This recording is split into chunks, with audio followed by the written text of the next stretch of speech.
Hello friends, movies all অ্যাবাউটে আপনাদের স্বাগত। আয়ুষ্মান খুরানা, রশ্মিকা মান্দানা, নওয়াজুদ্দিন সিদ্দিকী, পরেশ রাওয়াল অভিনীত থামার টিজার ড্রপ করা হলো। এবার এই টিজারটা লাগলো কেমন? এক কথায় বললে এই টিজারটা ভালো বা খারাপ ঠিক বলতে পারবো না, কারণ কিছু টুকরো টুকরো দৃশ্য দেখানো হয়েছে, যে দৃশ্যগুলোর দ্বারা একটা জিনিস খুব স্পষ্টভাবে বোঝা যাচ্ছে যে এই মুভিতে ম্যাডক হাত খুলে খরচা করেছে। যে প্লেসটা এখানে দেখানো হচ্ছে সেই প্লেসে খুব সম্ভবত সবাই ড্রাকুলা, মানে এটাকে ড্রাকুলাদের শহর বলা যেতে পারে। যদিও টিজারে আয়ুষ্মানকে দেখে মনে হলো যে সে প্রথমে মানুষই থাকবে, পরবর্তীকালে ড্রাকুলাতে পরিণত হবে।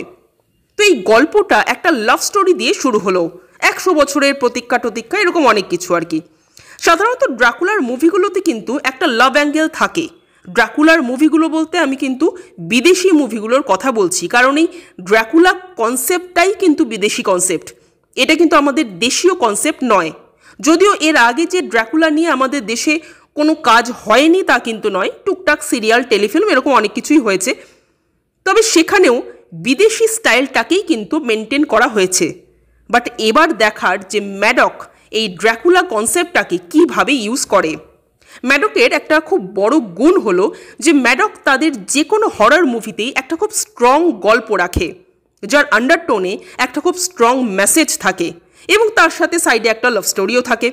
এবং প্রত্যেকটা লাভ স্টোরি কিন্তু খেয়াল করুন ভূত আর মানুষের প্রেম। থামাতেও তারা ভূত মানুষের প্রেমের ব্যাপারটাকে বজায় রেখেছে। এবার দেখার যে এখানেও কোনো স্ট্রং মেসেজ আছে কি না। ছোটোবেলায় আমরা প্রত্যেকেই কিন্তু কম বেশি ড্রাকুলা মুভি দেখেছি, মানে বিদেশি মুভি আর কি, এবং সেই সমস্ত মুভিগুলো কিন্তু ম্যাক্সিমামটাই সিরিয়াস টোনে হতো। কিন্তু এখানে ম্যাডক হররের সাথে কমেডি যুক্ত করে, থামাতেও তাই হবে, যার প্রমাণ আমরা পুরোপুরিভাবে পেলাম লাস্ট সিনে। অর্থাৎ সেখানে নওয়াজুদ্দিন সিদ্দিকীকে যেভাবে আমরা দেখলাম, মানে দারুণ লাগলো, তার ডায়লগ থ্রোয়িং হেভি লাগলো। তবে রেশমিকাকে অতিরিক্ত বোল্ড করে দেখানোটা বিরক্তিকরই লাগলো।